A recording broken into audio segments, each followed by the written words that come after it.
اگر اللہ آپ کو انتظار کروا رہا ہے تو سمجھ جاؤ اللہ تعالیٰ کس چیز کا اشارہ دے رہا ہے۔ سنو، جب منزل تک پہنچنے کی تمام راہیں بند نظر آئیں تب بھی یاد رکھنا کہ ایک راہ ایسی ہے جو اب بھی تمہارے لیے کھلی ہے۔ جب کوئی بھی شخص تمہارے ساتھ چلنے پر آمادہ نہ ہو تب بھی توکل رکھنا کہ وہ جو شارک سے بھی زیادہ قریب ہے وہ آج بھی تمہارا منتظر ہے۔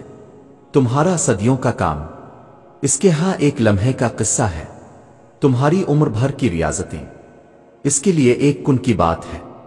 جہاں اتنا صبر کیا ہے وہاں تھوڑا سا صبر اور سہی، جہاں اتنی کوشش کی ہے وہاں تھوڑی سی کوشش اور سہی۔ وہ اگر دل نہیں بدل رہا تو یقین رکھو کہ وہ تمہارا نصیب بدلنے پر راضی ہے، اور جب وہ راضی ہوتا ہے تو کسی کی کیا جرأت جو اس کے راستے میں رکاوٹ بنے۔ اور یاد رکھو وہ تم پر سارے دروازے بند نہیں کرتا، اگر وہ تمہارے روبرو موجود دروازہ بند کرتا ہے تو وہ تمہارے پہلو میں موجود دروازے کو ہمیشہ کھلا رکھتا ہے، بس تم دیکھ نہیں پاتے۔ جہاں تمہارے سوچے ہوئے تمام ذریعے ناکام ہو جاتے ہیں وہاں پھر اللہ کے منتخب کردہ ذریعے تمہارے لیے معجزہ بنتے ہیں۔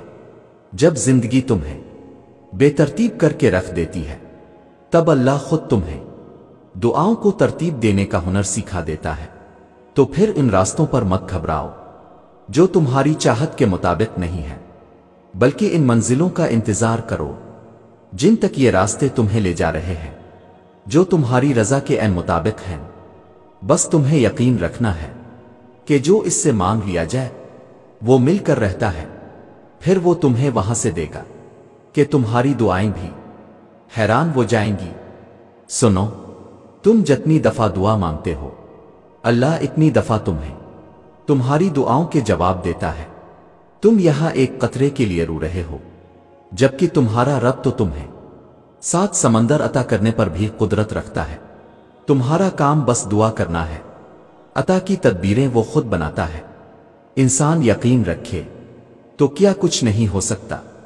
جب ہم اللہ کی رضا پہ سر جھکا لیتے ہیں اور معاملات اللہ کے حوالے کر دیتے ہیں تو اللہ بھی پھر تو ہمیں وہ چیز دے دیتا ہے، پھر ہمارے دل کو ہمارے نصیب پہ راضی کر دیتا ہے۔ جب ہم زخم اس کے ہاتھ میں تھما دیتے ہیں تب وہ مرہم کا وسیلہ بھی بھیج دیتا ہے۔ جب ہم صبر کر لیتے ہیں تب وہ ہمیں اس صبر کا صلہ معجزوں کی صورت میں دیتا ہے۔ اللہ تمہیں یہاں تک اس لیے نہیں لایا تاکہ تم مایوس ہو کر ہمت ہار جاؤ۔ تمہیں کیا لگتا ہے کہ تم آج جہاں ہو وہاں بے وجہ ہو؟ تم خود یہاں تک نہیں پہنچے ہو بلکہ تمہیں یہاں تک لایا گیا ہے۔ تم نے بے شمار تکلیفیں آج اس مقام تک پہنچنے کے لیے ہی برداشت کی ہیں۔ اتنا سفر طے کرنے کے بعد آج جب منزل تمہارے سامنے کھڑی ہے تو تم کیوں ہار گئے ہو؟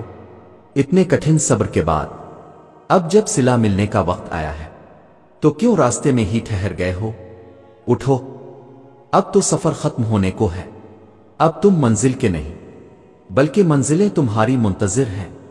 اب تمہیں معجزوں کا نہیں بلکہ معجزوں کو تمہارا انتظار ہے۔ اب کن تمہاری ایک آخری دعا کا اردے باندھے ہوئے ہے کہ یہاں تم مانگو اور وہاں تمہیں منہ سے نکلی پہلی فریاد پر نواز دیا جائے۔ اب صبر کے زمانے گزر گئے، اب صلے کا وقت ہے۔ اب بات سسکنے کی نہیں رہی، اب قبولیت کا وقت ہے۔ اب مسافتیں ختم ہونے کو ہیں، اب آنسوؤں کے مسکراہٹوں میں بدلنے کا وقت ہے، کسی اور کا نہیں۔ اب یہ تمہارا وقت ہے۔ ہزاروں مایوس لوگوں میں سے اگر اس نے تمہیں دعا کی توفیق دی ہے تو پھر وہ کیسے تمہاری دعا رد کر سکتا ہے؟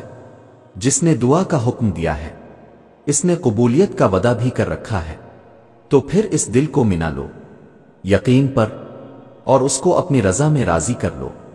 اگر اس نے راضی نہ ہونا ہوتا تو وہ تمہیں بھی کبھی منانے کا اشارہ نہ دیتا، اور وہ یقیناً